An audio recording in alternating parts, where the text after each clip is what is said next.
So the Allay mob from the mob vote from last year was recently added into a collection of the snapshots for Minecraft, meaning that we're starting to actually get to see how this mob goes overall. And I thought to celebrate that little thing, just the fact that there's now a mob you can actually play around with and test some cool things with, I thought we'd go over this origin created by the user known as 𝓵𝓲𝓷𝓴𝓼 over on Planet Minecraft. Pretty much an Allay origin. It's a small one, but it's a pretty fun one. If you create origins yourself and you think you've got some cool ones and want me to showcase them in videos, literally DM me on Discord. Join my Discord server and shoot me a DM with your favorite origin you want me to look at. Seriously, like, you got nothing to lose. I will most likely make a video on it if I like it a lot. I don't have enough time to sit through the thousands of origins that people post on a regular basis. So if you find some cool ones, send them to me. Let's roll into the abilities of the Allay origin. Starting off with our first ability, we all know what the Allay mob is mainly there for. To go collect items for you. To be a cool looking mob to go collect items that you wanted to go collect from large distances. So the first primary ability of this origin is something in a similar item giving nature, just because of the fact that, well,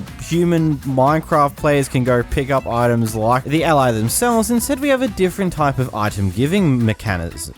By right clicking with a gold ingot in your hand, you can barter with yourself. Now, I do know that that's pretty much just being a piglin. Like, that's very understandable if you think that way, but it's kind of one of those things where it's like, yeah, it's kind of one of those deals where you gotta get something out of it at least. I mean, it's the only ability you can give that makes like a lot of sense with the origin itself, because, you know, collecting items for other people. So you have gold you can get to collect items for yourself, and you could probably give it to other people. It's a cool way of thinking about it in that way. Or not, if you think it's weird that you've got the piglin bartering tool right off the bat, then yeah. But the ability can definitely be considered pretty overpowered, considering you have the ability to get some easy loot such as crying obsidian, ender pearls by only collecting gold in the overworld. But hey, don't worry, the next ability will make sure that getting gold will become pretty difficult. You know, the float ability. Now, the float ability can sometimes be a touch bit broken and cause it so that, well, you'll just indefinitely float for no good reason. Now, it's a bit of a bug that happens sometimes but doesn't happen at other times either. It's very weird on how it works. According to the creator of this origin, he never had any issues with it, but according to the comments,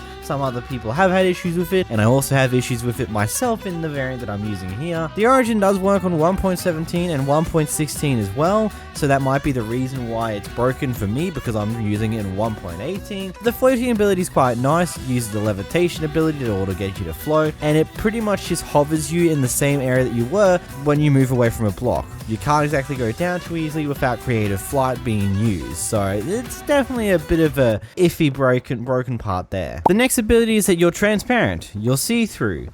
I don't know why this origin had to tell us that was the case, because I'm pretty sure it's painstakingly obvious just by looking at my skin, but hey, now you know, you're transparent and see-through. Short ability aside, moving into our next one, we've got item search. When the dirt is dug up, you'll receive a random item. So this is a very simple premise. Basically, anytime you dig up any form of dirt, you have a random chance to get given an item. 9 times out of 10, this item is either going to be nothing, a stick, or a bone. That's going to be a majority of what you get out of this ability here, but there is a slight chance that you can get stuff such as an iron ingot. I have no idea anything else to that loot table, mainly because I didn't really get anything else from any other loot table. That was literally the core stuff that I did get, which is definitely interesting. Overall, it's a pretty interesting ability. You get like bones and sticks from the ground when you're digging around, but you're not even guaranteed to have that in the first place, so yeah. I don't know, it's interesting to say the least. Anyhow, we got now for the feline's GIF ability. Whenever you wake up, you will gain a random item from the GIF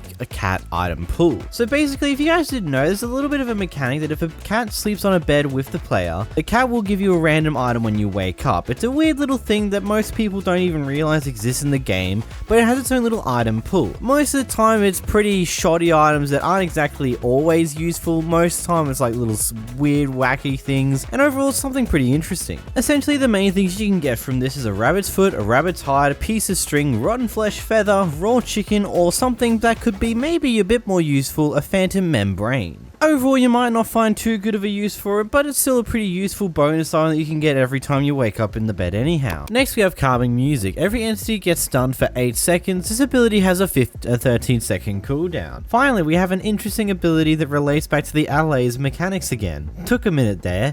I mean, I understand like mostly they're just item finding little things where you can find items in the dirt, you can pick up an item when you're sleeping, and then of course pickling bartering. But this one makes the most sense as an Allay pure ability where you can play music to stun your enemies, because typically the Allays like their music. Basically, this ability freezes entities for around 8 seconds, as it says in the ability. It seems to have a range of around 10-20-ish blocks. It has a pretty good range that you probably won't be able to get up to a mob that wouldn't be frozen at the time before they get unfrozen, as well as you get slowness and jump boost whenever you hit this ability. The jump boost is mostly useless if your floating is broken though, so keep that in mind. Either way, somewhat useful overall. If you did enjoy this video, make sure to click this video on screen where we go through the beautiful villager origin, and until next one guys, leave a like, subscribe, and goodbye. Bye bye.